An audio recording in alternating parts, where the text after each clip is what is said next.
بسم اللہ الرحمن الرحیم نحمدہ ونصلی علی رسولہ الکریم اما بعد۔ محترم دوستوں اور بزرگوں، جیسا کہ آپ جانتے ہیں میں دوا علاج کے سلسلے میں اسلامی تعلیمات آپ حضرات کے سامنے پیش کر رہا تھا۔ نبی کریم صلی اللہ علیہ وسلم کی احادیث میں دونوں قسم کے ارشاد ہم کو ملتے ہیں۔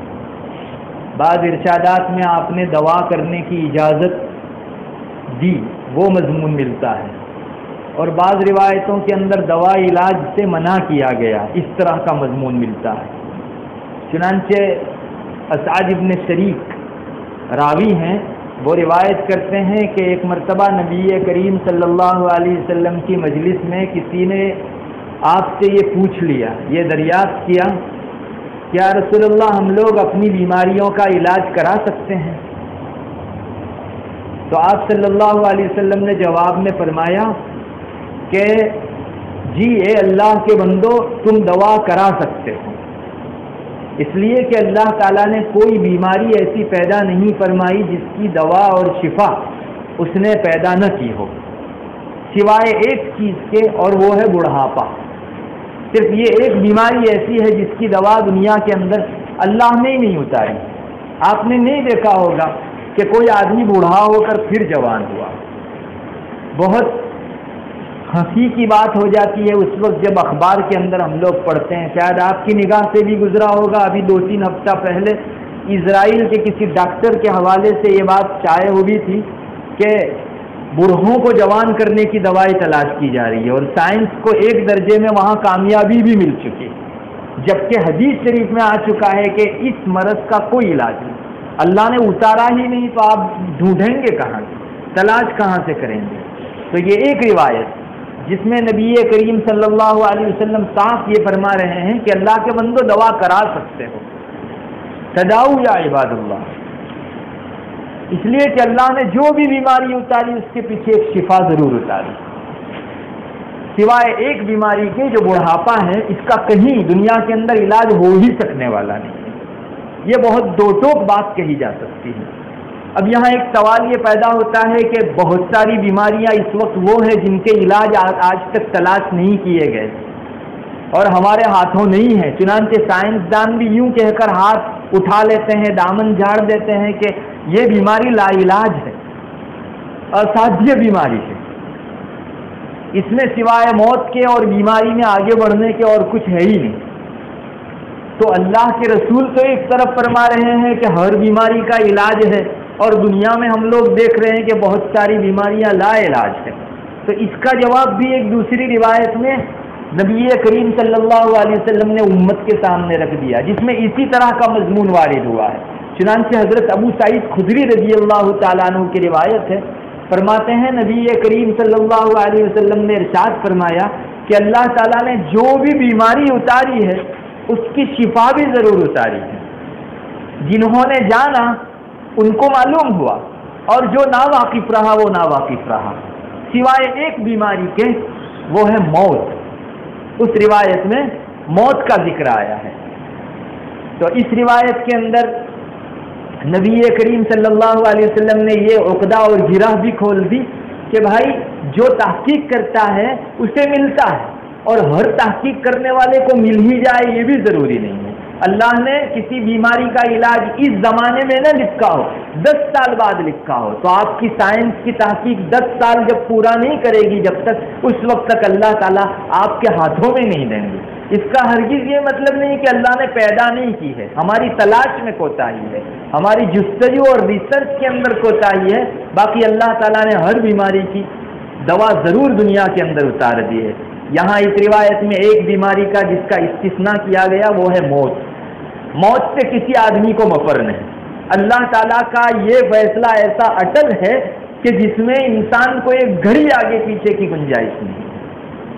قرآن کریم میں کتنی جگہوں پر یہ مضمون آیا ہے کہ انسان فرشتے سے یہ درخواست کرتا ہے کہ کچھ دیر کے لیے مجھ کو مہلت دے دو، میں تھوڑے سے نیک عمل کر لوں، لیکن فرشتوں کی طرف سے جواب دیا جاتا ہے کہ نہیں، اذا جاء اجلهم فلا يستأخرون عنه ساعة ولا يستقدمون، رب ارجعون لعلی اعمل صالحا فیما ترکت کلا. قرآن ایک جگہ کہتا ہے کہ یہ لوگ درخواست کرتے ہیں فرشتوں سے، مرنے والا کہتا ہے کہ مجھ کو تھوڑا سا چانس دے دو، 2-4 گھڑیاں جی لو.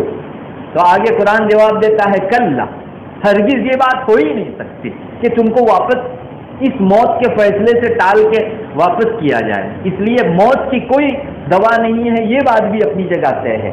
یہ بیماری تو بہانے ہیں، اس کے پیچھے اگر اللہ نے موت لکھی ہے تو اس بیماری کا موت کی وجہ سے کوئی علاج نہیں ہو سکتا، ورنہ اس بیماری کا علاج اللہ نے اتارا ہے. مگر چونکہ اللہ اس بیماری کے واسطے سے اسے موت تک پہنچانا چاہتے ہیں، اس لیے یہ شخص کبھی بھی اس بیماری سے اچھا نہیں ہو سکتا، چاہے دنیا بھر کی دوائی کر لی جائے.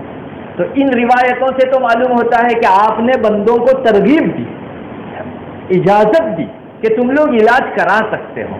اور دوسری بات، روایتوں میں ہم کو یوں مضمون ملتا ہے کہ آپ صلی اللہ علیہ وسلم نے علاج کرانے والوں، دوا دارو کرانے والوں سے کچھ ناگواری کا اظہار فرمایا ہے. چنانچہ ایک روایت میں حضرت مغیرہ ابن شعبہ رضی اللہ تعالیٰ عنہ کی روایت سے فرماتے ہیں، نبی کریم صلی اللہ علیہ وسلم نے ارشاد فرمایا کہ جس آدمی نے داغ لگوایا یا جس آدمی نے تعویذ گھنٹا کیا، تعویذ توڑا کیا، تو یہ آدمی توکل سے بری ہو گیا، یعنی اس آدمی میں اللہ پر بھروسہ نہیں ہے. اس روایت کو دیکھنے سے یوں معلوم ہوتا ہے کہ آپ صلی اللہ علیہ وسلم علاج کو گویا ناپسند و ناگوار فرماتے تھے. آپ کو معلوم ہونا چاہیے اس زمانے کے اندر جب کسی شخص کا کوئی ہاتھ کٹ جاتا یا پاؤں کٹ جاتا، جہاں سے خون دھڑ دھڑ بہنے لگتا، تو اس وقت اس کو خون کو بند کرنے کا علاج داغ لگوانا تھا. اور بھی بہت ساری بیماریوں میں اکتوا، جس کو عربی کے اندر کہا جاتا ہے داغ لگوانا، اس کے ذریعے سے علاج کیا جاتا تھا. اسلامی سلطنت کے اندر جو چور ہوتا ہے، ایک خاص مقدار میں اگر وہ چوری کرتا ہے تو اس کا ہاتھ کاٹ دیا جاتا ہے. پھر وہاں سے جو خون بہتا ہے اس کو بند کرنے کے لیے لوہا یا کوئی اور دھات جو ہے گرم کی جاتی ہے اور اس پر رکھی جاتی ہے، جس سے خون بند ہو جاتا ہے.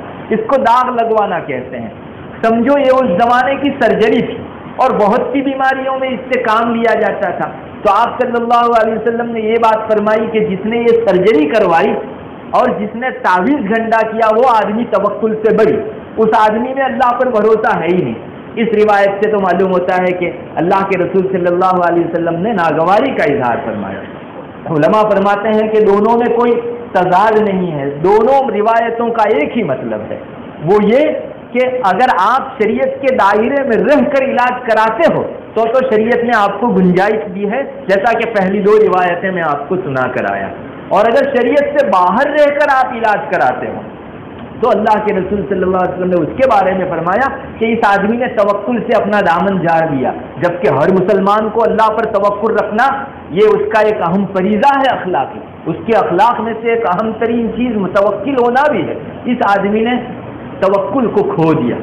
معلوم ہوا کہ شریعت کے دائرے میں رہ کر جو آدمی علاج کراتا ہے شریعت اس کو گنجائش دیتی ہے، بلکہ بعض روایتوں میں ترغیب معلوم ہوتی ہے کہ اپنے عجز کا اظہار کرو. اگر آپ دوا کرتے ہیں تو آپ کے دل میں پستی اور انکساری ہوگی کہ اللہ میں دلیر نہیں ہوں، بہت کمزور ہوں، اتنا کمزور اور اتنا عاجز کہ مجھے دوائی کی ضرورت پڑتی ہے. تو انسان اس طرح سے تواضع بھی اختیار کر سکتا ہے. لیکن اگر کوئی کبر کے طریقے سے یا اسباب کے اندر ہی ہمارا علاج رکھا ہوا ہے، اللہ کو بھول کر کوئی آدمی کرنا چاہے، یہ شریعت کے دائرے سے باہر قدم رکھ کر علاج کرا رہا ہے، اس کو منع ہے. اس طرح کا علاج جو تم کو اللہ سے دور کر دے، ایسا علاج کرنے کی تم کو گنجائش نہیں ہے. اور میں نے جیسا کہ بتایا، دوا علاج کی راہ سے، بیماری کی راہ سے ہمارے درمیان بہت سی خرابیاں آئی اور عقائد کے درجے کی خرابیاں آئی ہیں. چنانچہ اس وقت بہت سارے لوگ بتوں کو اپنا شفا دینے والا سمجھتے ہیں. کتنے ہی لوگ ہیں جو بتوں کے پاس جا کر یا بھوا اور بھگت کے پاس جا کر اس طرح سے علاج کرتے ہیں گویا ہماری بیماری کا علاج اسی کے ہاتھ میں ہے، اگرچہ وہ زبان سے نہ بولتے ہوں کہ میں نے اس کو اپنا شافی سمجھا ہے، علاج دینے والا اور شفا دینے والا سمجھا ہے، مگر اپنے کرتوت و عمل سے یہی دکھاتے ہیں کہ اللہ ذرا بھی ان کو یاد نہیں رہتا. سب کچھ انہی بوا بھکتوں کے اوپر، اور بعض مسلمان تو بتوں تک جاتے ہیں۔ اللہ ہماری حفاظت فرمائے۔ بہت سے لوگ علاج کرنے میں اتنے آگے بڑھ جاتے ہیں کہ بسا اوقات بت کی ویدھی کرنی ہو تو بھی وہ ایک مرتبہ کر ڈالتا ہے۔ یہاں ہمارے قریبی گاؤں ہی کا ایک نوجوان 4-5 سال ہو گئے، ایک مرتبہ میرے پاس آیا، اس نے کہا کہ میں بہت پریشان ہوں اور فلاں فلاں شکایتیں مجھ کو ہے۔ تو میں نے کہا تم نے کچھ علاج کرایا؟ تو اس نے مجھے بتایا کہ میں نے تعویذ واویز بھی بہت کی، مجھ کو کچھ اچھا نہیں ہوا۔ پھر میں بھگت کے پاس گیا، جو ہنوز تعویذ کرنے والے ہوتے ہیں ان کے پاس میں گیا، تو اس نے اپنی پوری بات بتائی۔ میں نے کہا تم سے کچھ بلوایا تھا اس نے؟ تو اس نے کہا جی بلوایا تھا، اور اتفاق ایسا تھا کہ اس نے جو بلوایا وہ لکھ بھی لیا۔ تو میں نے کہا وہ لاؤ۔ اس کو دیکھا میں نے، شرک کے اور کفر کے کلمات اس سے بلوائے گئے تھے۔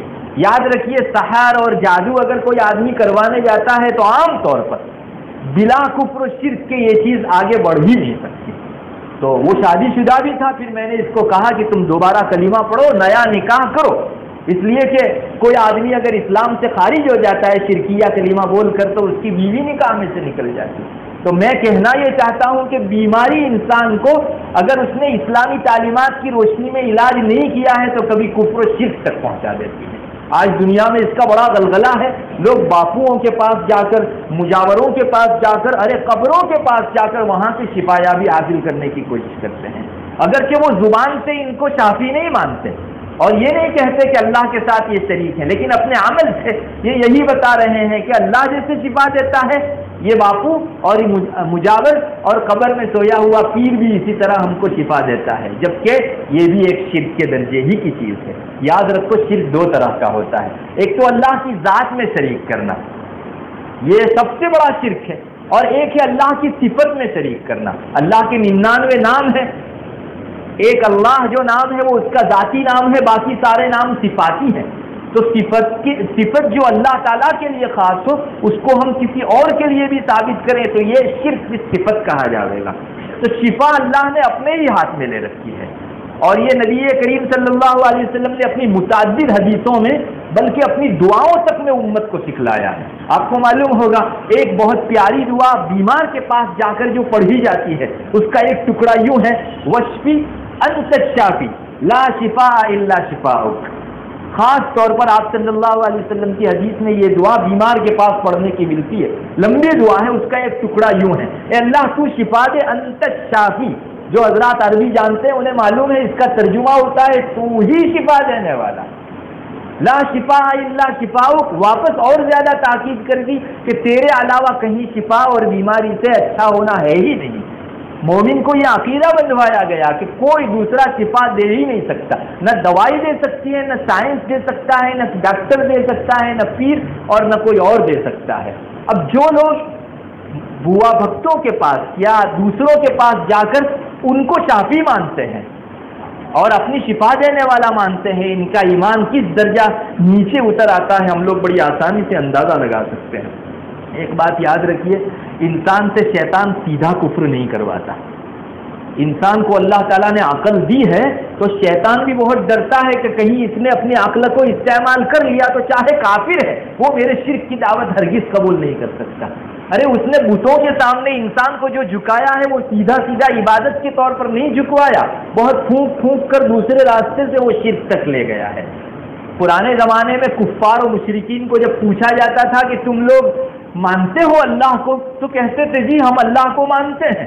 پھر ان سے پوچھا جاتا کہ پھر تم کفر کے بت کے سامنے سجدہ کیوں کرتے ہو، ان کو کیوں پوچھتے ہو؟ تو جواب جو وہ دیتے تھے قرآن نے اپنے سینے میں اس کو محفوظ کیا ہے۔ قرآن کہتا ہے الا للہ الدین الخالص والذین اتخذوا من دونه اولیاء ما نعبدهم الا لیقربونا الی اللہ زلفی۔ سنو، پیور اور خالص دین تو اللہ تعالیٰ ہی کا ہے۔